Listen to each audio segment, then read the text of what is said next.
Magandang umaga sa ating lahat mga kapatid at muli natin pagpatuloy ang pag-aaral natin sa 1 Timothy chapter 3. Basahin ko sa inyo ang verse 8. Likewise must the deacons be grave, not double-tongued, not given to much wine, not greedy of filthy lucre.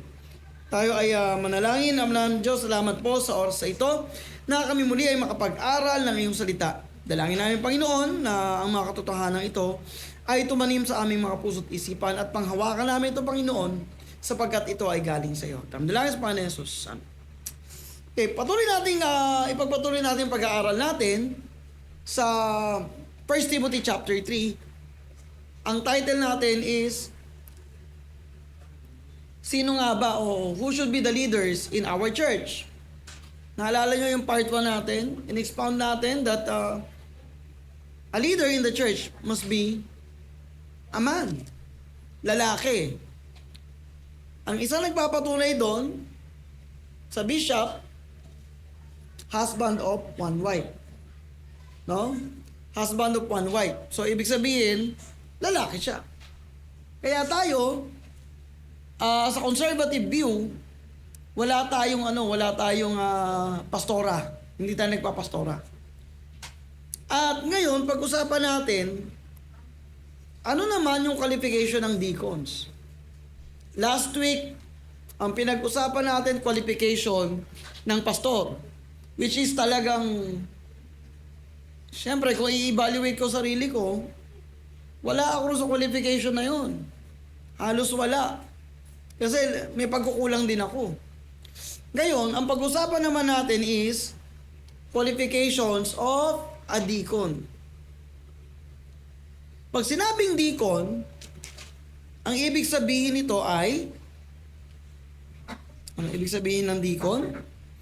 Deacon from the Greek word diakonos, one who executes the command of another, the servant of a king, or a waiter. Yun ang ibig sabihin ng deacon. Servant, waiter, tagasunod.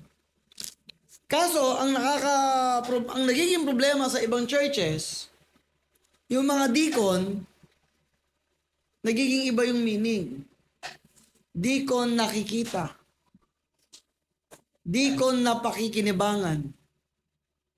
Kasi mga naging deacon lang sa posisyon, pero hindi nagpa-function as a deacon. Nasabi lang may posisyon, yun na.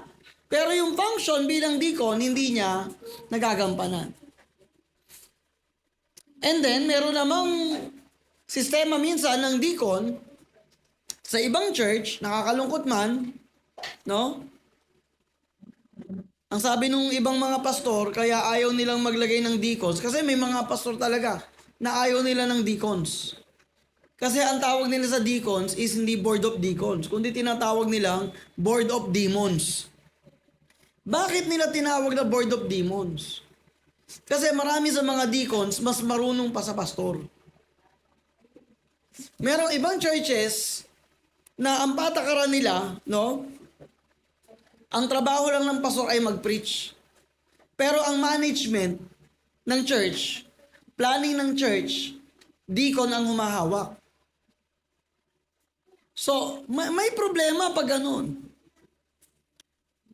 Kasi kaya nga ang pastor tinawag na overseer. Ang bishop tinawag na overseer kasi siya rin yung magmamanage ng church. At yung mga deacons, yan yung kanyang support. Because a pastor cannot manage the church all alone. Kailangan may taga-suporta. May katuang. Hindi katulong, may katuang. No? Kaya dapat ang mga deacons, hindi rin sila pasaway. Hindi sila yung tipong nagiging source pa ng katisuran. No? Now, number 1, isa-isahin natin. First qualification, verse 8. Likewise, must the deacons be grave. Tingnan muna natin, ano ba ibig sabihin ng grave?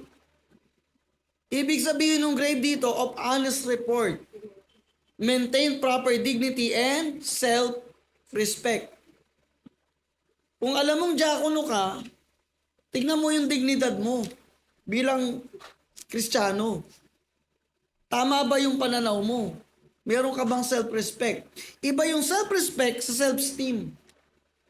Basically, yung self-esteem kasi, kung mataas ang self-esteem mo, mataas yung standard mo, yung pananaw mo sa sarili mo, mataas. Na para bang above ka sa iba. Pero yung self-respect, marunong ka magpakumbaba. Diyan pumapasok yung humility. Tinitingnan din kasi bilang diakono, ano ba yung iyong credibility? Yung iyong integrity. Tinitignan yan. Kaya nga sabi rito, maintain proper dignity. Dati, sa Facebook, lalo na yung mga kalalakihan, nagpo-post sila. Kasi ang PE ng college, no, ang PE ng college, ano yan, merong sayaw. Yung iba ayaw sumayaw. Kaya yung post sa Facebook, grade o dignidad. Para bang pag sumayaw sila, nawawala na yung kanilang dignidad. Kasi sa school activity nga. Now, mga kapatid, napakahalaga kasi ng dignidad sa isang diakono. No? Ano nga ba yung sinasabing dignity? Yung sa iyong pagkatao. Yung iyong character. No? Yun yan. Then, hindi lang yon, dapat makita sa atin yung makita sa isang diakono, ang isang mabuting karakter, maging mabuti siyang ehemplo. Kaya nga dapat, hindi lang sa mga diakono dapat bawat isa sa atin bilang mga Kristiyano, maging aware tayo sa mga pinopost natin sa social media. Kasi pwedeng yon ang maging, downfall mo. Yung pagpo-post mo sa social media. Meron nga akong pinagalitan dati. Sabi ko, para kang babae kung mag-post sa social media. Not being woman hater kasi ibig ko ba sabihin, yung emosyon, laging pinopost sa social media. Pati away ng kapitbahay nila, ipopost sa social media. Pati away nila mag-asawa, ipopost sa social media. Kung ilan yung nabasa niyang libro, ipopost sa social media. Kung ano napanood niya, ipopost sa social media. Mga kapatid, hindi ganun dapat ang ugali ng isang Kristiyano, lalong-lalo na kung meron kang posisyon sa church bilang diakono. No? Kaya maging aware tayo. Ako man, hindi ako gano'n nagpo-post. No? Hindi ako mahilig mag-post kung ano kinakain ko, kung ano yung pinuntahan ko. No? Hindi nyo nga na lamang naka-check-in ako ng Shangri-La.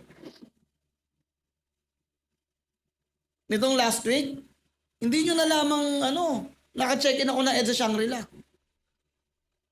Nag-post lang ako nung card ng Shangri-La. Pero anyone naman pwedeng makakuha ng card, di ba? Madaling mag-post ng key card ng Shangri-La. Pero hindi ako nag-post kung ano kinain ko sa Shang or what. Pero hindi ko sinasabing ako nagbayad nun, ha? Hindi ako nagbayad nun. Call of Duty yung kaya andun ako. Wala naman akong pang Shang. Tsaka ibang usapan ng EDSA Shangri-La Hotel. Ibang usapan yan. Yung ibabayad mo sa Shang, sayang. Sayang yun. Ilang araw na gastos din yun. We must be careful sa mga pinopost natin. No? Okay, next. Ano pa sabi dyan? Not double-tongued. Sabi pa rin sa verse 8. Ano ibig sabihin ng double-tongued? He is not a deceiver or a liar or a hypocrite. Dapat magpakatotoo siya. Isa pa, ng sinasabing double-tongued, huwag kang chismoso. Kalalaki mong tao, chismoso ka. Ano ibig sabihin nun? Gumagawa ka ng kwento. Sa totoo lang, may mga ganyang ugali ng lalaki, gumagawa ng kwento. No? Bakit sinabing not double tongue? Alam nyo, Iba yung pananaw ng tao kapag ang nagsasalita may posisyon. Iba ang pananaw ng tao kapag ang nagsasalita may posisyon. Ang teacher, ako bilang nag-aaral din ng edu, ang teacher, mga kapatid, ang tingin dyan ng mga bata, lahat ng sinasabi niyan, totoo at tama. No? Yun ang status niya. Totoo at tama ang lahat ng sinasabi. Kasi alam nyo ba, ang basic sa education, wag mong sasabihin o ipapaalam sa mga estudyante mo na hindi mo alam. Pag tinanong ka, Sir, Ma'am, ano ba yung ibig sabihin nito? Pag hindi mo masagot, assignment nyo yan. I-research nyo yan. Yun ang style ng mga teacher. Alam nyo ba? Para lang lumabas na smart sila. So yung ibabato sa kanilang burden, ipapasa uli nila sa nagbato. Diba? Para lang hindi sila magmukhang walang alam. Pero ibang usapan sa ministry. Pag hindi mo alam, aminin mong hindi mo alam. Hindi yung magmamarunong ka. Kung ayaw mong makita nila yung weakness mo, natatakot silang makita nila yung weakness mo, well, that is your weakness. Yung ayaw mong mapintasan ka. Kapag kinukonsil mo yung kahinaan mo, yun na talaga yung kahinaan mo.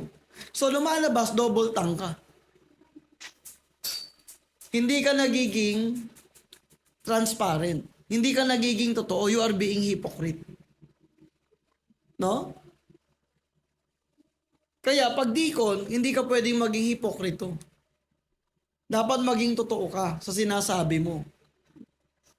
Sabihin natin meron ka mga personal agendas, pero wag mong hayaan yung mga personal agendas nyo ang magpabagsak sa inyo.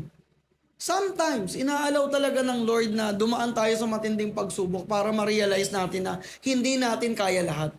Kaya nga merong church kaya nga merong kapatiran Para yan ang katuwang Pero kung itatago mo yung problema mo na being na ang saya-saya mo pero sa kabila nun namang problema ka, that is hypocrisy. No? Alam nyo ang pinakamahirap sagutin na tanong at ang intindihing sagot, pag tinanong, kamusta ka na? Pag ang sagot, okay lang. Mahirap intindihin yan. Mahirap unawain yung sagot na okay lang.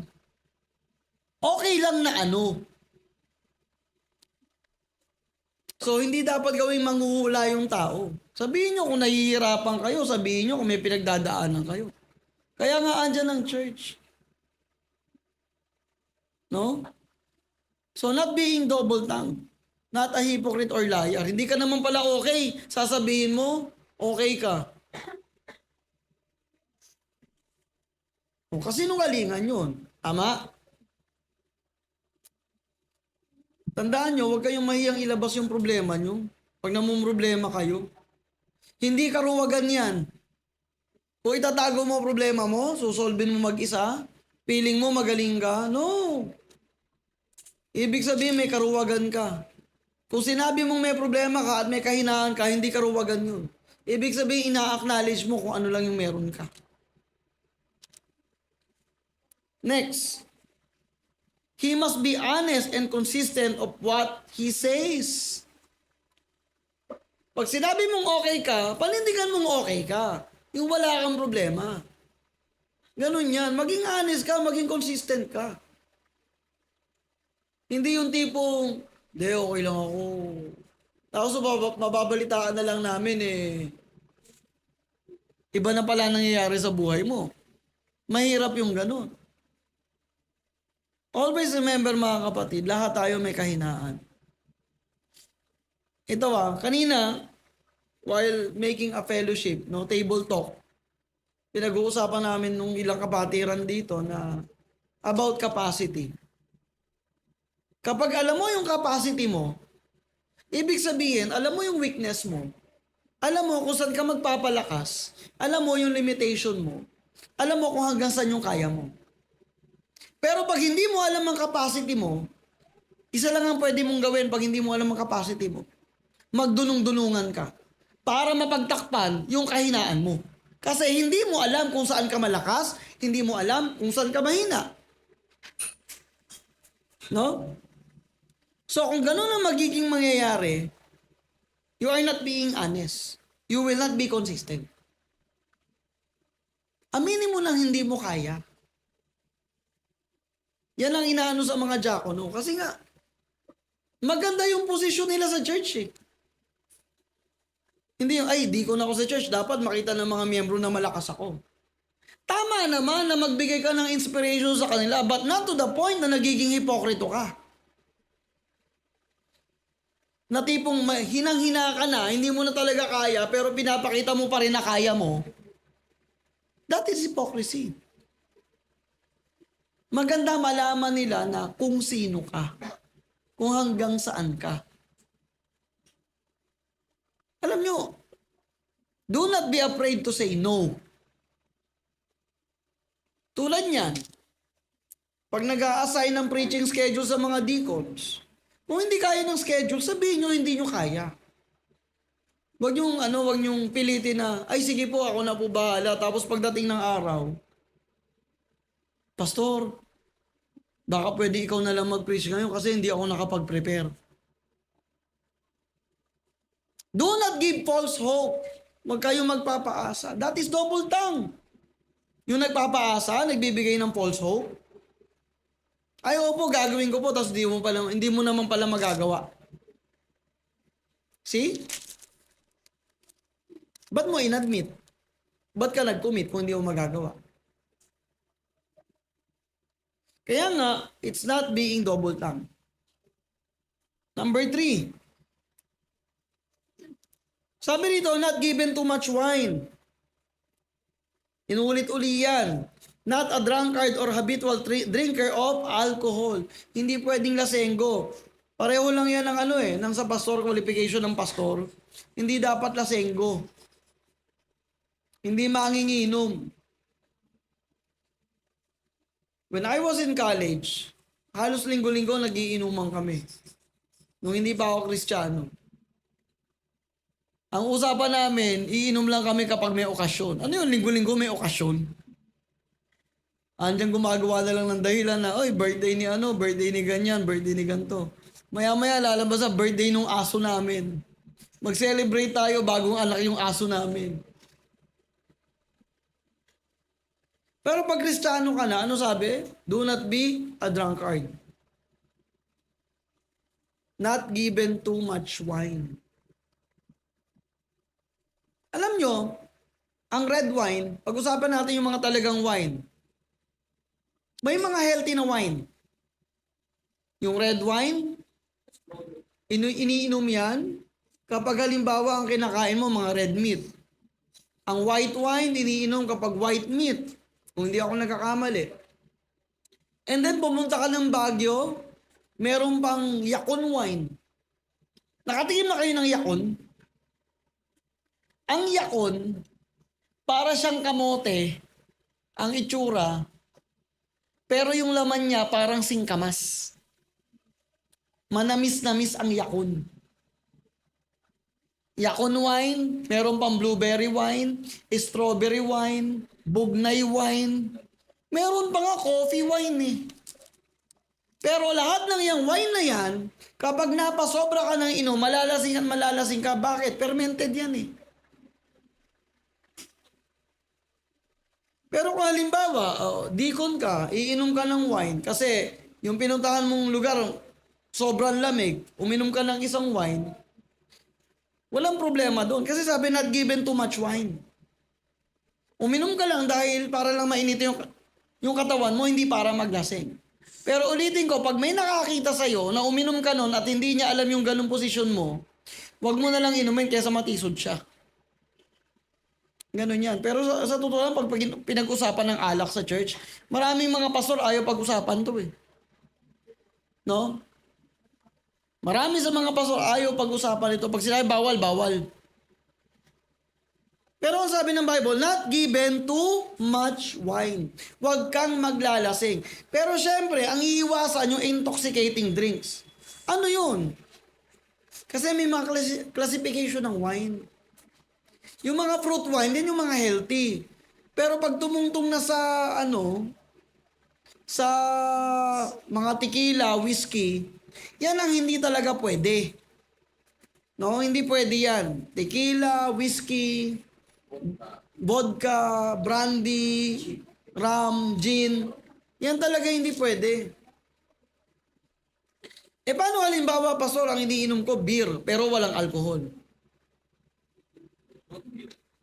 May beer kasi na zero alcohol. Kung gusto nyong uminom ng beer na zero alcohol, walang problema doon kasi hindi ka malalasing doon. Ang makukuha mo doon yung health benefit. Hindi ka malalasing. Pero, may pero. Kung may matitisod pa rin, ang iisipin beer yun, huwag mo pa rin inumin. No? Although hindi ka uminom ng beer. Paano, Pastor, yung kali? Ang kali, ano yan eh? Non-alcoholic, pero beer yan. No? Kumain na lang kayo ng beer. Biryani. Ganun yun, no? Uminom ka ng kali, para kung uminom ng beer, pero walang alcohol. May flavor pa. Nung nauso ang kali nung 1993, 93, 94, mga gano'n, 91, 90, basta early 90s, nauso ang kali. Yung mga teenager na gustong mag-try ng uminom ng beer, yun ang iniinom eh. Uy, umaamoy ba? Kasi baka mamaya mapagalitan ako ng nanay ko eh. Mga gano'n. Pero hindi siya ingredients niya is beer, pero hindi siya beer. Paano kung gano'n ang inumin? No problem. Pero kung may matitisod, wag. Nakuha nyo? Okay. Next, number 4. Sabi dyan, not greedy of filthy lucre. Bakit hindi dapat mapaghangad sa pera? Kasi nga, ang mga diakono sa kanila, pinagkakatiwala ang pondo ng church. Sa pastor, hindi rin pwedeng greedy of filthy lucre. Bakit? Kumbaga, sa liit ng support ng pastor, baka mamaya yung pastor gumawa ng kung ano-anong gimmick para lang magkapera. Lalo ngayon, pag may cellphone ka, andyan lang ang casino sa cellphone. I went to Okada last Tuesday. No. Last Monday, Wednesday. Nagpunta ako na Okada because we have clients. Yung isang friend ko, naranasan niyang mag-casino. Pumasok kami sa loob ng casino. Sinabi niya sa akin, Brad, ito, huwag kayong matitisod ha. Sinabi niya sa akin, Brad, walang panalo sa casino. Ipapanalo ka lang yan once para ma-hook up ka.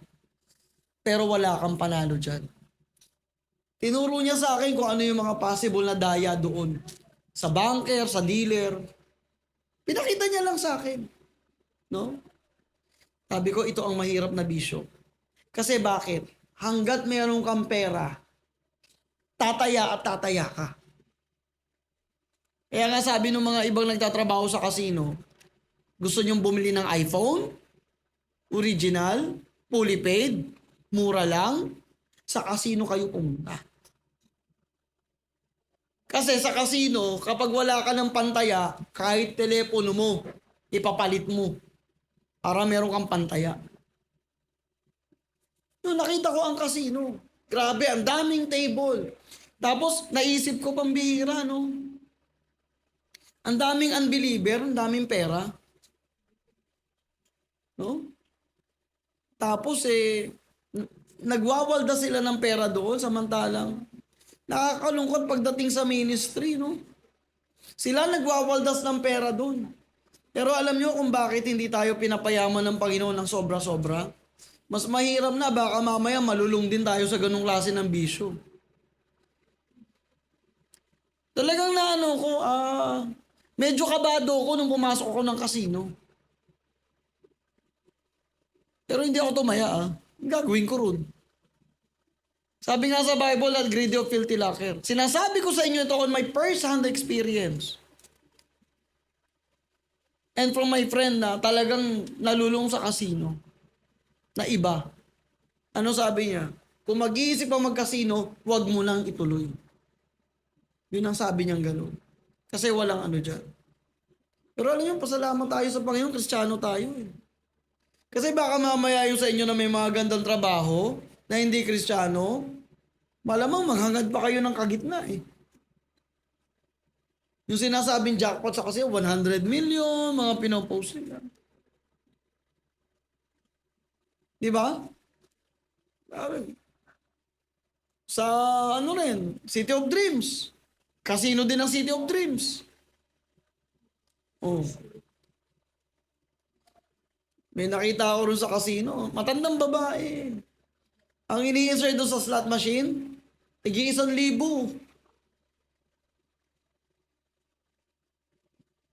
Para bang, ganun lang kadali sa inyo yung pera.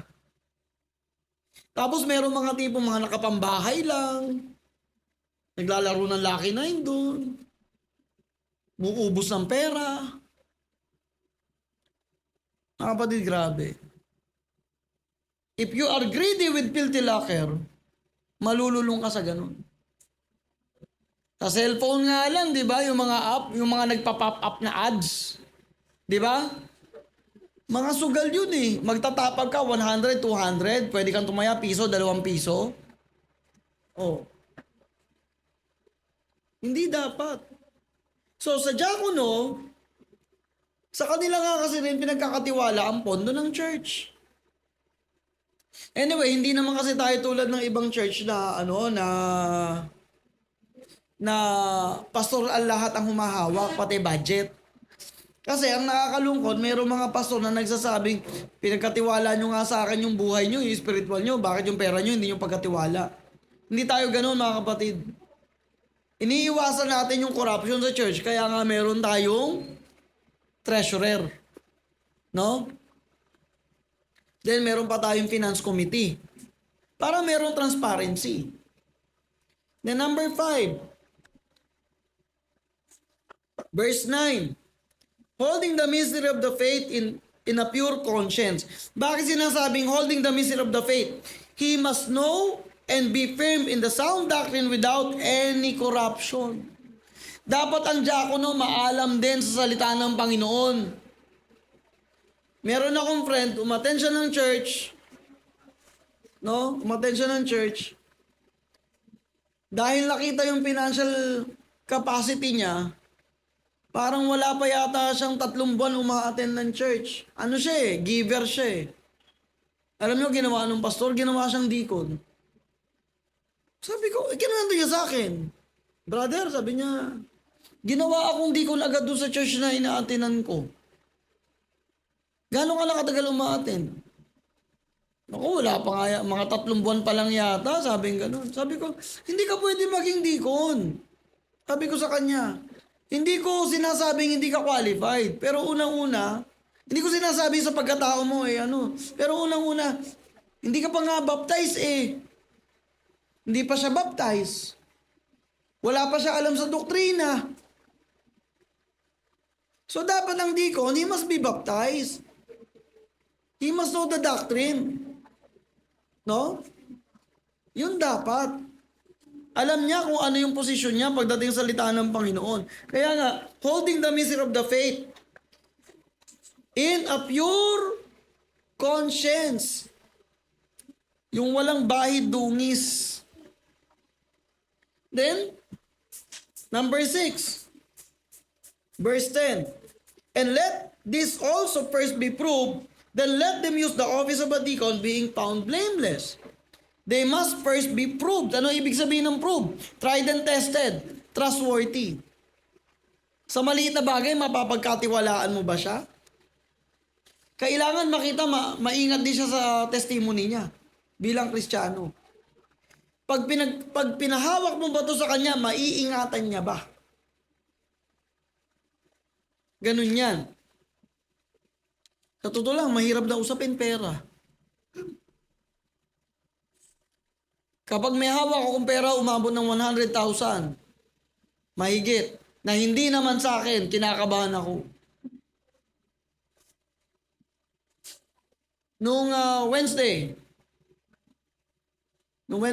yung boss namin, pinahawak sa akin pera, 250,000. Hawak ko lang naman hindi akin yun. Binigay sa akin, ito yung expenses. Ginawa ko kung ano yung pwede i-distribute, dinistribute ko na. Nilista ko na lang para at least naleles yung accountability ko. Nagbayad ako ng 90,000, nagbayad ako ng 102,000. Nagbigay ako ng 17,500. Kung kanino nakalaan. Yung isa binigyan ko 7,000. Yung isa 4,000. Kung kanino nakalaan. Kasi bakit? Kailangan ko ingatan yung credibility ko bilang Kristiyano. Hindi lang bilang Kristiyano, bilang pastor. Alam nila, pastor ako So, nung in-account ko, buti naman nagtali, naayos naman, nakakaba kasi. Kaya dapat yung mga deacons, napuprove din yung kanilang honesty. Mapapagkatiwalaan ba sila? Ano Tagalog ng treasurer? Ingat yaman. Kaso nangyayari sa treasurer ngayon, katiwaldas. Pinasabi katiwaldas. Pinagkakatiwalaan mo pero nang wawaldas pala. So malaki kasing temptation ng pera, mga kapatid. Lalo na kapag kapos na kapos ka financially. Malaking temptation yan. Kaya they must first be proved. Then, number 7. Hindi ko nabago yung number. Okay. Number 7.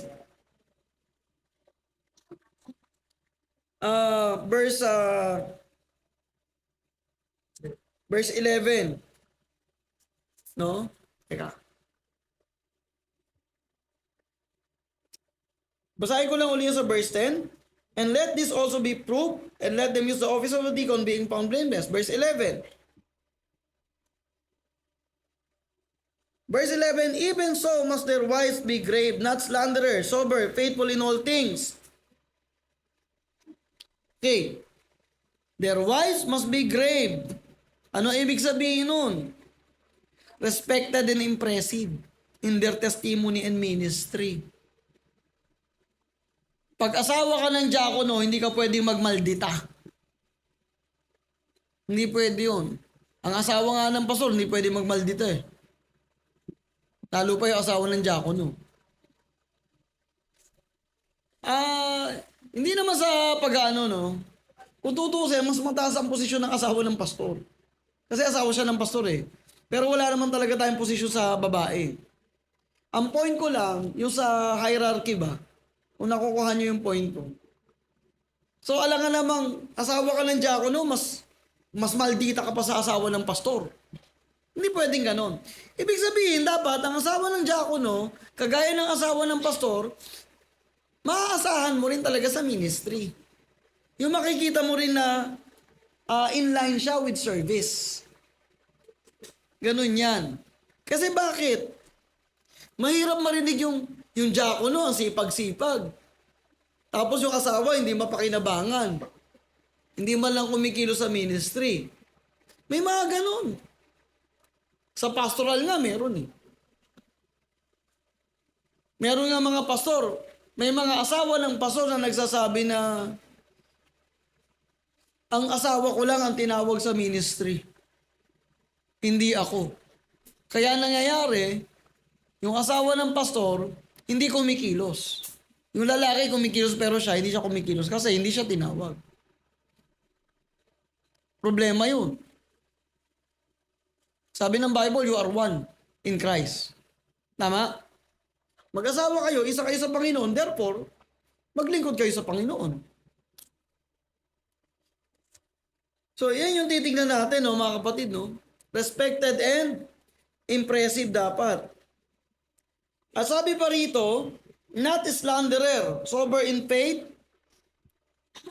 Sabi pa dyan, sober in faith, sober, faithful in all things.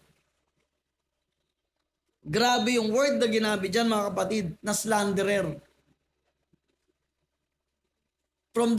Kaya inano ko isinama ko yung Greek word niyan. Ang Greek word niya is diabolos. Ano na ibig sabihin niyan? Demonyo. Diablo. Not damaging a good reputation. Ito yung sinasabi ko kanina. Ikaw na diakono, tinutino mo, naglilingkod ka, pero yung asawa mo maldita? Hindi pwede. Kaya dapat, ang mga deacons, tinuturuan ng kanilang asawa mag-submit. Hindi ko sinasabing disiplinahin ng asawa. Kasi ang asawa, ang babae, pag minahal mo naman yan, magpapasakop yan. Kaya nga yun ang utos sa sa Galatians, di ba? Husband, love your wives. Kasi, pag minahal mo ang babae, doon siya matututong magpasakop. So, kung minahal mo siya, pinakita mo pagmamahal mo bilang diakono, so yung asawa mo ngayon, hindi magiging kasiraan sa'yo. Kaya merong mga pasaway na asawa ng diakono Malupit pa nga, pasaway na asawa ng pastor May mga ganong sitwasyon. No? Next. Their wives must be sober and faithful, must not gossip or find fault with others, but must be honest in all their work. Ang babae, bawal di chismosa. Uy, alam mo ba, Mars? May kanya-kanya tayong pangalan. Huwag naman sana maging pangalan ng bawat isa ay Marites. Mare, anong latest? Alam nyo, ito ito nakakalungkot man. Pero alam nyo ba, may nangyari? May nangyari sa ibang church.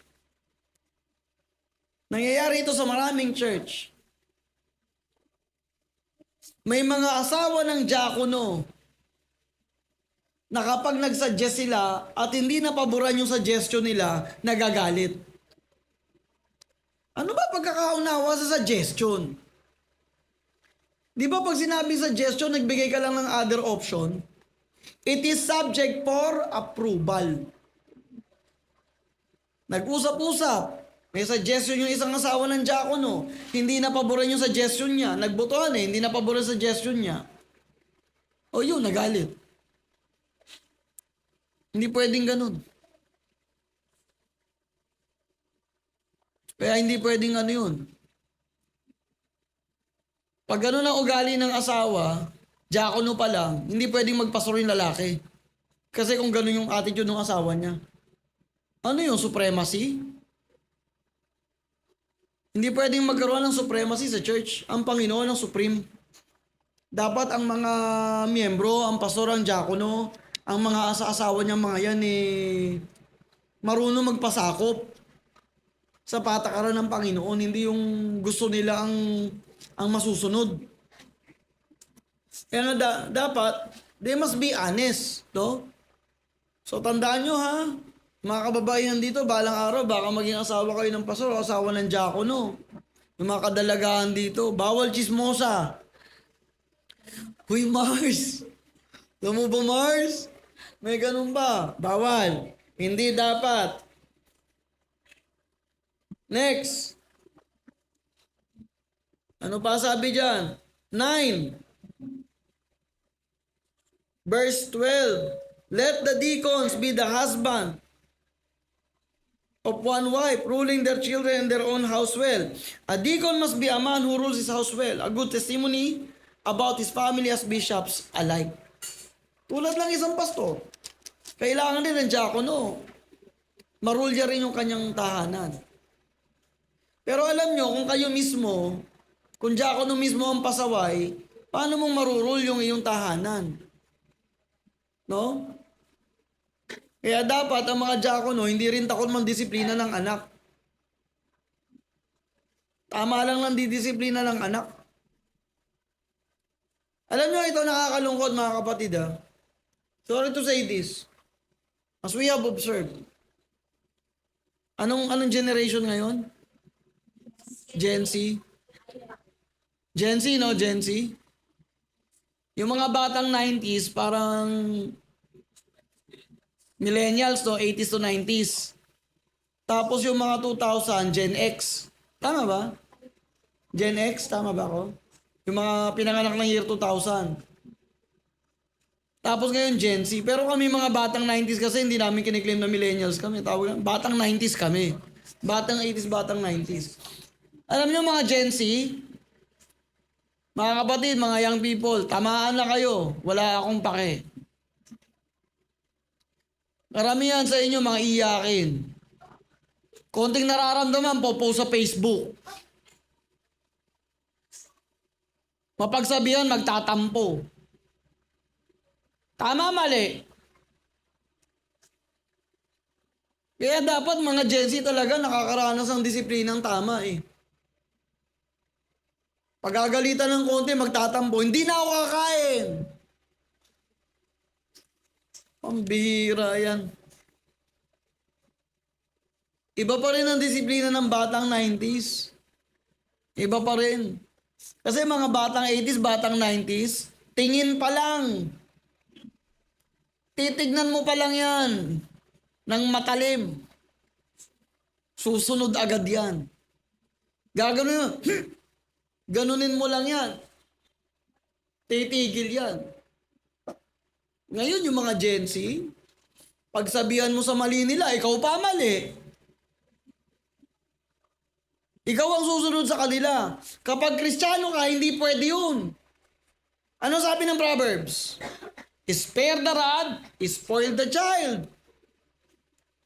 Kapag hindi mo dinisiplina, papanisin mo ang ugali niya. Eh dapat mga diakono, marunong yung magdisiplina ng anak. No? Yan ang dapat nating dyan. Okay, next. Tuloy pa natin to. Verse 13. For they have used of the office of a deacon will purchase to themselves a good degree and great boldness in the faith which is in Christ Jesus. A good degree and boldness in the faith, ano ibig sabihin? A character of firmness in the faith that shows his maturity. Spiritually matured ka ba? Ang pwede maging deacon, mga spiritually matured. Paano natin masasabing spiritually matured tayo? O hindi naman total maturity. We cannot achieve a total spiritual maturity. Yung nasa process tayo ng maturity. Dapat maging mapanuri tayo. Una, sa pinopost natin, sa pinapanood natin, sa pinapakinggan natin. Alam nyo ba, ito di ba sa Reels ng Facebook, may excerpt dyan na yung kanta ni Bruno Mars. Yung APT. Ha? Yung bago, di ba? Yung APT, kasama niya yung Korean na singer. Sa Blackpink ba yon? Blackpink. Wala kasi akong alam eh. Sorry wala akong alam mga kapatid. Wala akong alam sa Blackpink. Alam ko lang Blackpink pero hindi ko kilala yung mga yan. Ang kilala ko si Bruno Mars. Pero sumikat yan eh, alam. Pero hindi ako nagtatangkilik kay Bruno Mars. Ngayon, naririnig ko yung tugtog, na-curious ako. Alam mo yung ginawa ko mga kapatid? Pinakinggan ko yung APT na yun. Hindi maganda. Ano pinopromote? Sex. Magmi-meet kayo sa apartment, pero alam niyo yung, di ba, apathy? Apartment yung abbreviation. Pero pag pinakinggan mo yung apathy, para siyang slang form ng apartel. Apatel. Nakuha nyo? Apartel. Ang apartel, walang pinagkaiba yan sa motel. O magmi-meet sila doon, anong gagawin nila? Tapos ngayon, yung mga kabataan, yun ang pinamba-background sa Reels. Di ba? Karamihan ng mga kanta ni Bruno Mars, bastos. Yung Versace on the floor. Napaka-romantic, pero saan ka? Ang kwento iba. Nagtatanggalan ng damit. Tayo, especially ito ako pastor, kayo mga diakono, dapat tayo maging mapanuri tayo, pangunahan natin ang congregation na maging mapanuri. Maging firm tayo, maging mapanuri tayo sa sa mga pinopost natin. Excuse me. Pag may nakita tayong pinopost ng mga mananampalataya, mga young people natin na hindi tama, dapat mai-correct natin sila. Paano magkakaroon ng correction kung ikaw mismo sira ang credibility mo? Oh. Magpo-post. Kung alam nyong makakasira ng credibility nyo yung ginagawa ninyo, unang-una, huwag nyong gawin. Pangalawa, kung nagawa nyo man, huwag kayo mag-post. Ganun lang yun. Hindi ko sinasabing gawin nyo ng patago. Ang sinasabi ko, huwag nyong gawin. Pero kung in time sa nagawa nyo talaga, huwag na lang kayong mag-post. Katisuran yan. Sasabihin, diakono pa man din. Tapos ganyan ang pinopost, ganyan ang music. Oh. Kasi yun yung in. Mga kapatid, di baling tawagin tayong old fashion. Importante, nagko-conform tayo sa kalooban ng Panginoon. Conformity to Christ. Ano sabi ng Romans 12, 1 and 2? And be not conformed unto this world, but be ye transformed unto the renewing of your mind. Alam nyo, ito nga bilang isang part-time na tour facilitator, kung hindi ako nag-focus sa ministry, kung nag-focus ako sa travel and tours, sabi ko nga sa inyo, ikot ko na Pilipinas. 81 provinces, malamang narating ko na yan. Bakit? Wala akong iintindihing church. Malamang pabalik-balik na ako sa mga gandang hotel. Pa-check-in, check-in ako sa mga gandang hotel. Kasama mga clients ko. Pero pinili ko to Pinili kong sumunod sa calling ko. At yung pagpiling yon, it is not out of my own will per se. Ang Holy Spirit, ang Panginoon ang nag-encourage sa akin para sumunod sa Kanya. Kung sasabihin kong personal will ko, kasi nungalingan yan. Kasi kahit paano nahahati pa rin ako kasi may weakness ako Right? Oh. Yung kasama ko,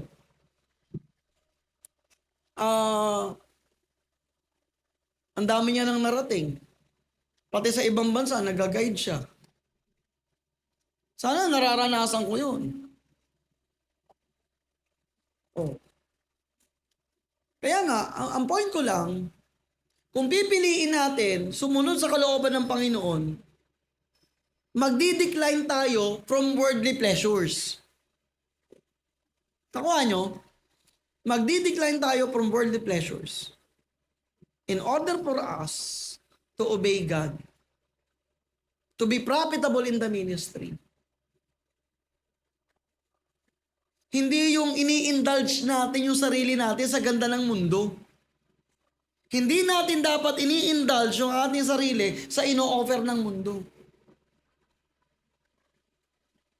Ang nakakahiya, kung diakono ka, wala kang discernment. Kaya nga sabi niya, a good degree and boldness in the faith. Dapat may discernment ka kung anong tama, anong mali. Diakono ka, wala kang alam sa tama at mali. Diakono ka, nagko-compromise ka. May mga times na talagang nakakapag-compromise tayo. Pero ibang usapan yung sasadyain mong mag-compromise. Kaya nga, ulitin ko, bago kayo mag-post, bago tayo mag-post, ano purpose natin? Will it be beneficial and profitable for us and for those who will see that post? I'm not talking about only to the deacons. I'm talking about to all of us. Kasi testimony natin bilang Kristiyano nakasalalay dito. Mm. Mga kapatid, pag-isipan natin. Especially the deacons. No? So kaya nga dapat a good degree and boldness in the faith. Yung character ng firmness in the faith. Yung maipapakita natin yung ating spiritual maturity. Na ano talaga ako dyan, yung kanta na yan na Apartment, yung APT na yan. Kasi trending siya eh. Pinakinggan ko nga. Pinanood ko pa yung music video niya sa YouTube with the lyrics. Ina-analyze ko. Ay ano to? Bastos to.